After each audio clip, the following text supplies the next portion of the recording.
If you are curious about more creative ways to become fluent in your target language, I have some good news for you. These are some of the best ways I've found to see progress in my language learning and interact with my language in a fresh way. First way is to use meditations. And the reason I say this is because meditations are stated at a slower pace as you're listening, of course. And if you do feel connected to this way of meditating as well as connecting to yourself, then this is something that you can easily integrate into something that you do every single day. Plus, it's a way to connect with yourself and also connect with the language that you are learning on a deeper, more emotional level. And this was one of the ways that I enjoyed connecting to myself, but also listening to relevant vocabulary that I wanted to start to use actively. And it's also another way to really enjoy some of the content that is made for native speakers. Number 2 is workout apps, or if you have access to any in-person classes in your target language. For example, there are some dance or Zumba classes that are given only in Spanish in my area. Even if I don't feel fluent or necessarily comfortable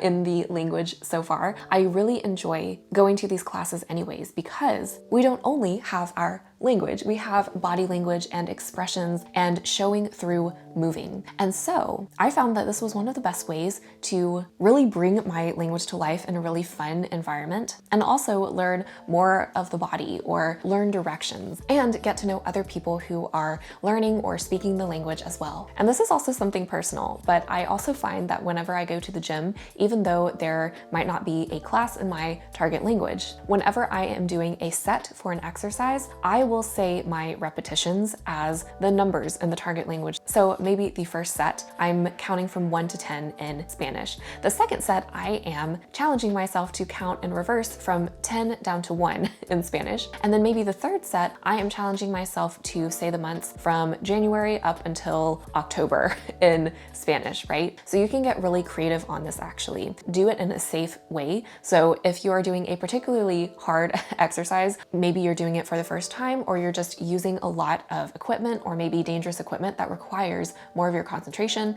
this might not be the best time to try to think in a foreign language, because then your mind will be split in between two things and we don't want you to get hurt. However, practicing not only counting from 1 to 10 in my language, but also turning that into 1,000 to 10,000, right? If I'm doing 7 repetitions of something, talking about the days of the week or seasons, right? There's so many ways that you can practice the essentials in your language while you are exercising at the same time. Number 3 is actually memorizing your own writing. Now, I got this from one of the language learners that I am coaching currently towards confidence. And she was telling me about the fact that, I was wondering if you can write about something, then perhaps you can definitely speak about it. And she had told me that it is possible to, after your writing piece, read all of it, memorize it, and then you'll be able to have what you wrote about so well in your head that it will become a natural part of speech for you as you start to produce more of speaking. And I've tried this myself several times. This is a great way to actually get into your head what vocabulary, what words, what expressions are important to you as a person. We all have to use, the same colors, the same verbs to tell directions, to order food. But there are also certain things that, especially as we keep on building in the language, then we can really internalize and get to know ourselves better in, okay, what words in the language are the most important to me? And sometimes for doing the same task myself, I would actually, if I'm more of an intermediate to advanced speaker, I will get my text reviewed by a native speaker or a tandem partner. I will record myself reading through all of the text and then just listen to that audio from my phone as if it were an audiobook. That's another way that will help me save energy by not having to just sit down, find my piece of paper that I wrote my entry on, and read it physically. I can literally just turn it on from my device. Again, a way to save energy, but it's also a great way to just have another way of interacting with this exercise if you are lower energy on some days. Another tip I love to use is actually going to church services in the language. They are obviously a part of the culture whose language I want to study and get to know more. I can just listen and pick up on different vocabulary here and there, even practice singing in the language and knowing that I don't have to do it just alone. Back when I was in my hometown, I would go a lot to church services in Spanish actually, and it felt really productive to go there and just be able to work on my listening comprehension. Another tip that's really helpful is actually teaching someone else your target language. Now, you don't feel like you have to charge anything, nor get a certification beforehand, nor already fluent in your language. The person that you're teaching will know that you both are still learning the language, but perhaps you are at a higher level or you've mastered a certain skill set in the language that this person has not yet. And by both of you having this agreement, that will take pressure off to always feel like you have to give all the corrections and have absolutely all the answers that this other person might ask you, etc. Again, you are both just learning together. But this is a great way to deepen your understanding of the language, because obviously you need to deeply understand what you teach. It challenges you to organize your ideas so that this other learner, your student in this case, can logically follow your ideas. Again, it strengthens your understanding of the subject. And this student will likely ask questions for you that maybe you hadn't thought about yourself in the language. When they give you that feedback, you can learn even more about your own subject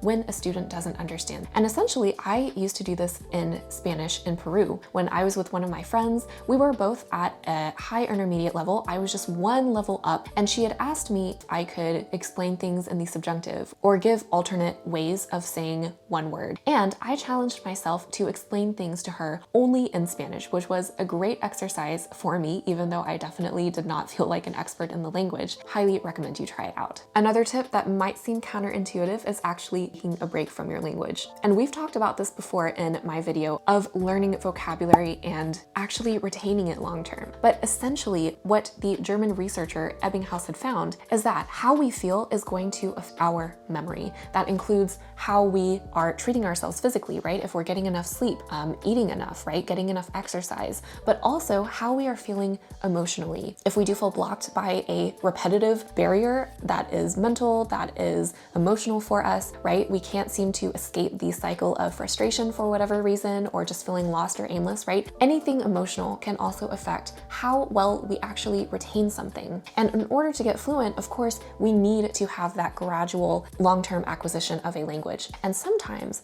I have found that by taking a break and stepping back, either for a day or a week, with some languages even the whole year, and just focusing my efforts on language 2 instead of language 1, which has, for example, been generating a lot of frustration for me, then I find that after I take a break and maybe engage with other parts of my life outside of language learning, or as I said, go to another language, then I can come back to language 1. And I feel that concepts that I kept trying to hammer into my brain to get more fluent, right? Such as grammar, such as vocabulary that just did not stick for some reason, right? After that break, my retention and the flow of maybe how I was writing in that language or speaking in that language, my understanding of different concepts in that language felt more fluid. And it was because of that break that I felt so refreshed afterwards. All of my languages have included taking breaks, you guys. They are not the enemy for us. And it might be something to try if you also feel like emotions have been blocking you for the longest time from getting to your current fluency goals in your language. Another very underrated tip that no one talks about is be kind to yourself. That also means talking kindly to yourself. Now, this is usually the hardest for ambitious language learners to do, who are passionate about their cause, who are really driven towards their goal,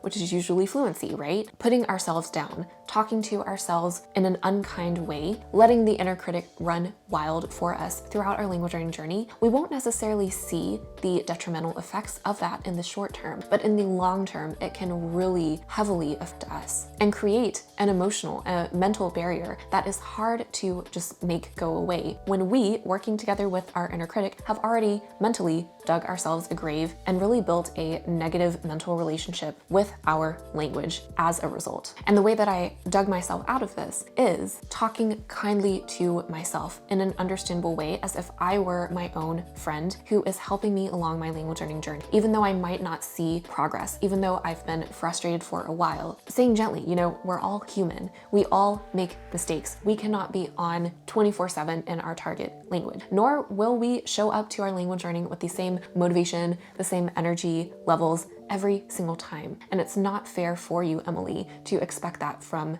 yourself. Again, it makes a huger difference than you could ever believe. So if you haven't started doing that in your language learning yet, I highly suggest you try. Another thing I love is really connecting to food in different cultures whose people speak the language that I'm learning. So I love looking up on YouTube actually different recipes to follow along and cook. And I am not the best cook. However, it is a great way to interact with the language by learning about something that they cook in their culture, plus also having the visual of the ingredients. This way has helped me integrate learning in a funner way and with more ease. And again, these are really easy to find either by Googling through blogs or looking up on YouTube. Another thing I love doing that really helped me in any of my languages once I got to an intermediate level was going to different YouTube videos and reading the comments written by native speakers. And again, this can be done in YouTube videos, but also since we have TikTok, we have Instagram, Facebook, right? You can go under a lot of this content and see native speakers writing. And of course, as native speakers of our languages, we don't always write in the very formal, grammatically correct way of saying things, which is why I really recommend this tip for anyone who is intermediate and above, who can make that distinction for themselves, because it might get a bit confusing